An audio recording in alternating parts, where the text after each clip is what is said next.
I am going to build shipyard, but the entire investment of whatever 45 lakh crores is not on the shipyard but on the entire ecosystem, where on the equipment, on the steel sector, on the skill development. So these are the areas where we cannot depend upon the foreign components, like for my engine I have to go to the Regatta or Conclave or somebody, or for my electrical I have to go there. No, sorry, I mean, this cannot really continue for long, then we'll remain where we are. So the entire thing is, the country has to build up indigenous mechanism to build this equipment. I heard that first Indian engine is going to be, I don't know who's building it, I don't remember, is going to be rolled out in 2028. So, Kirloskar is going to roll out.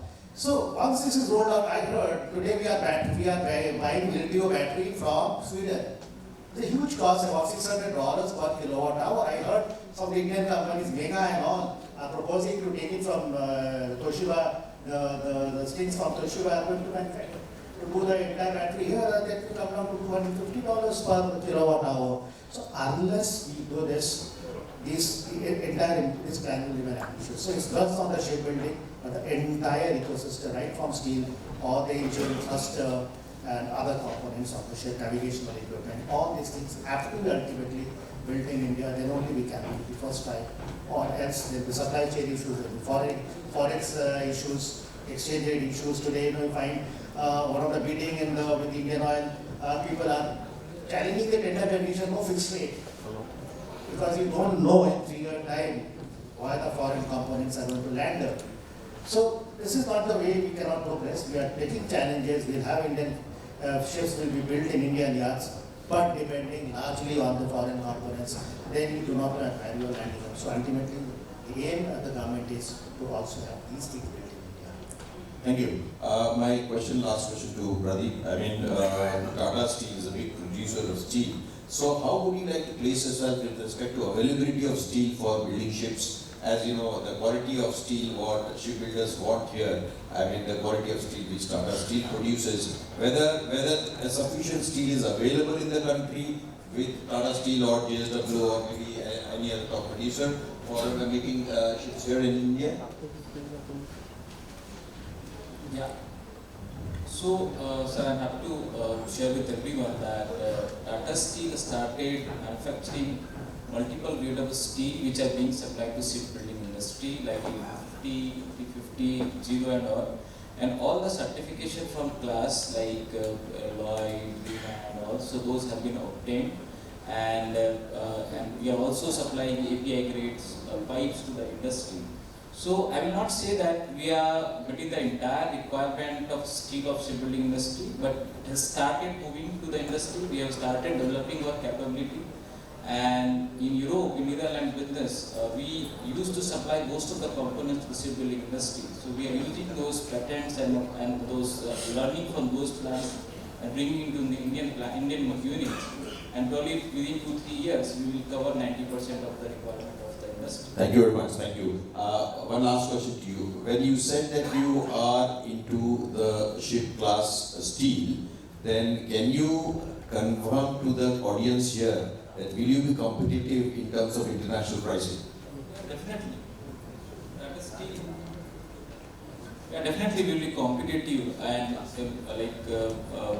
most of the industry or most of the contract element is such that it is index based and it is priced below the import prices. So Tata Steel will remain competitive in supplying to the city. Thank you very much. Thank you. Thank you, Conclave. Thank you, all. Thank you very much. Thank you so much. With this, I request our National Shipping and Logistics Committee member, Mr. Oropundo Guhu, to please come up on the dais and felicitate the panelists of the first session. I think a round of applause to all the panelists for their presentation.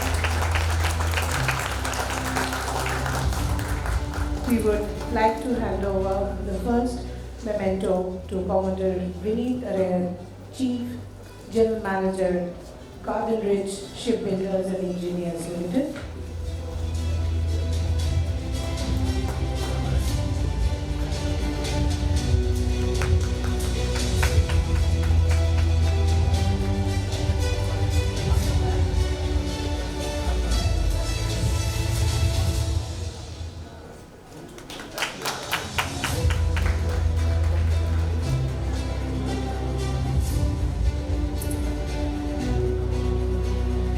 Mr.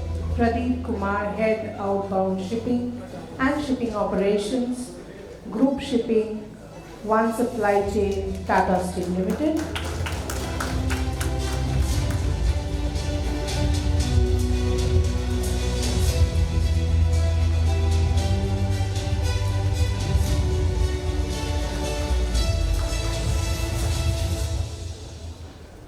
To Mr. Amol Dotto, Senior Vice President, Infrastructure and Projects, Replay Group.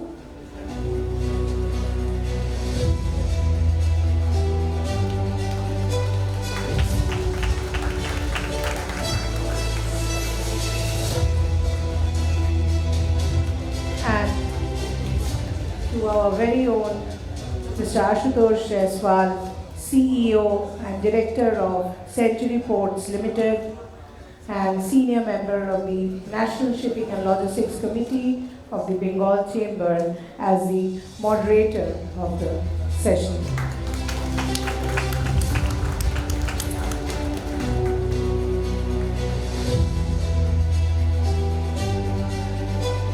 Thank you so much. We now request all the panelists for a photo op.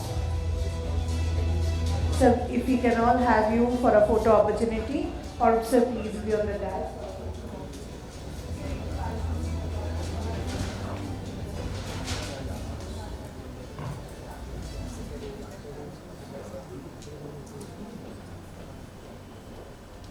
Thank you so much.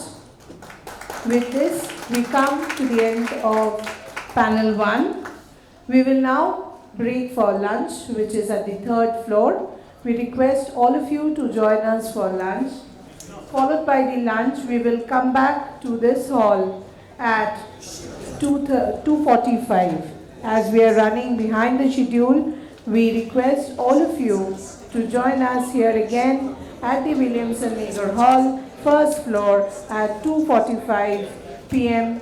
for 2 more exciting sessions, knowledgeable sessions, one on technology-led multimodal logistics, integration across road, rail, ports and air cargo.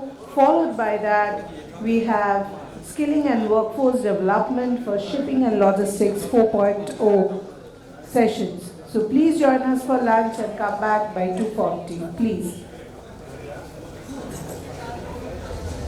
Our home base since 1884. Here, we expanded from a small ship repair yard to a warship building, servicing 4,000 plus ships during the Second World War.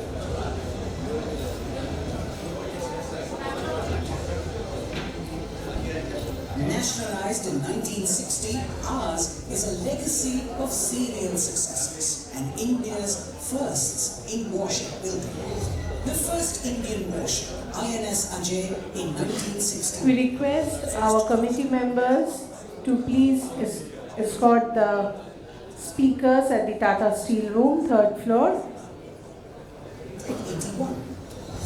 First landing ship tank, INS Mother, 1987.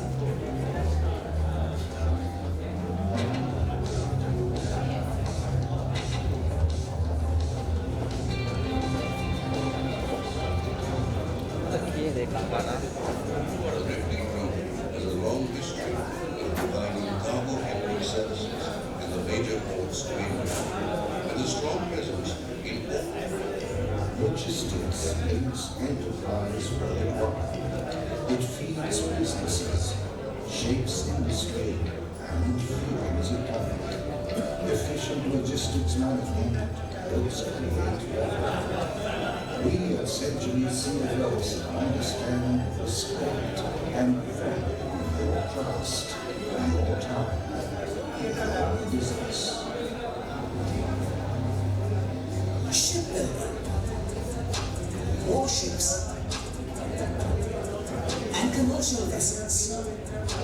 Ship repair, expertise in building portable steel bridges. Deck machinery, engine integration,